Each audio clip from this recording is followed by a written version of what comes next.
കഴിഞ്ഞ വീഡിയോസിലെല്ലാം ഞാൻ എൻ്റെ ഒരു ഇൻഫീരിയോറിറ്റി കോംപ്ലക്സ് നിങ്ങളായിട്ട് ഷെയർ ചെയ്തിരുന്നു.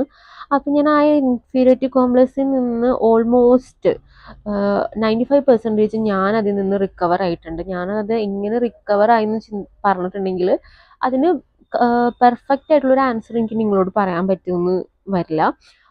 ഞാൻ കുറേ ആയിക്കഴിഞ്ഞപ്പോൾ ഒരു 13+ ആയിക്കഴിഞ്ഞപ്പോൾ വളരെയധികം ചിന്തിച്ചു തുടങ്ങി. നമ്മൾ എന്തിനു വേണ്ടിയിട്ടാണ്, ആർക്ക് വേണ്ടിയിട്ടാണ്, എന്ത് കിട്ടാനാണെന്നൊക്കെ ചിന്തിച്ചു തുടങ്ങിയപ്പോൾ നമ്മളെ തന്നെ സ്നേഹിക്കാണ്ട് മറ്റുള്ളവർ നമ്മളെ സ്നേഹിക്കണമെന്നില്ല. അപ്പോൾ ദൈവം നമുക്ക് തന്നിരിക്കുന്ന ഓരോന്നുണ്ട്. അതിൽ നമ്മ സംതൃപ്തരായി സന്തോഷവാനായിട്ട് നിൽക്കുകയാണെങ്കിൽ എല്ലാം നമുക്ക് ഹാപ്പി ആയിട്ട് തന്നെ സംഭവിക്കും. ഞാൻ കുറേ നാളായിട്ട് ഇപ്പോൾ ഒരു 2-3 വർഷമായിട്ട് സെൽഫ് ലവ് എന്ന് പറയുന്ന ഒരു സംഭവമുണ്ട്. ഞാൻ എൻ്റെ സ്കിന്ന്, ബോഡി എല്ലാം കെയർ ചെയ്യാൻ തുടങ്ങി. മറ്റുള്ളവരെ കുറിച്ചുള്ള ഒരു ബോധോടല്ല.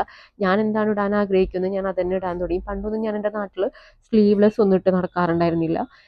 വല്ല പുറത്തൊക്കെ ബാംഗ്ലൂർ അങ്ങനെ എന്തെങ്കിലും സിറ്റീസിലോട്ട് പോകുമ്പോൾ മാത്രമേ അങ്ങനെയൊക്കെ ഇട്ടിരുന്നു. ഇപ്പം അങ്ങനെയൊന്നുമല്ല. എനിക്ക് എന്താണ് കംഫർട്ടായിട്ടുള്ള ഡ്രസ്സ് അത് ഇടാൻ തുടങ്ങി. എൻ്റെ സ്കിന്ന് ചേഞ്ചായി, ബോഡി ചേഞ്ചായി. ചിലപ്പോൾ നിങ്ങൾക്കത് മനസ്സിലായി എന്ന് വരില്ല, നിങ്ങളെന്നെ പണ്ട് കണ്ടിട്ടില്ലാത്തത് കൊണ്ട്. ഞാനപ്പോൾ എൻ്റെ പഴയ 2 ഫോട്ടോസ് കാണിച്ചു തരാം. എൻ്റെ ഇപ്പോഴത്തെ വീഡിയോ കാണാം.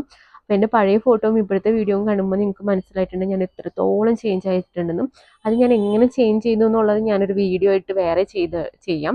അപ്പോൾ എന്താ പറയുന്നതെന്ന് വെച്ചിട്ടുണ്ടെങ്കിൽ എല്ലാവരുടെ ഉള്ളിൽ ഒരു ഇൻഫീരിയോറിറ്റി കോംപ്ലക്സ് ഉണ്ടാവും. ഒന്നില്ലെങ്കിൽ നമ്മുടെ സൈസ്, ബോഡി, കളറ് അങ്ങനെ പലതരത്തിലായിരിക്കും. അപ്പം എൻ്റെ ഇൻഫീരിയോറിറ്റി കോംപ്ലക്സിലെ ഒരു കോംപ്ലക്സ് ആയിരുന്നു എന്താ പറയുക സ്കിൻ ടോൺ എന്നുള്ളത്.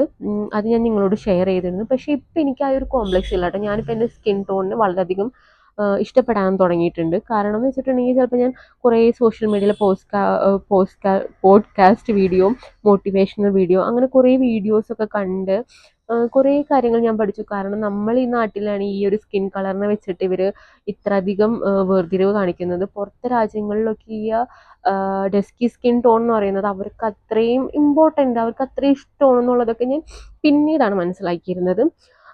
പിന്നെ നമ്മുടെ സ്കിൻ ടോണിന് കുറേ അധികം പ്രത്യേകതകൾ ഞാൻ സെർച്ച് ചെയ്തപ്പോൾ പഠിക്കാൻ പറ്റി. അപ്പം ഞാൻ എന്നെ തന്നെ എന്താ പറയുക, നമ്മൾ ഇത്രയും പ്രഷ്യസ് ആണോ എന്ന് എനിക്ക് എന്നെ തന്നെ തോന്നി തുടങ്ങി. അപ്പം എനിക്ക് മറ്റുള്ളതൊന്നും ഒന്നും ബോധേഡായിരുന്നില്ല.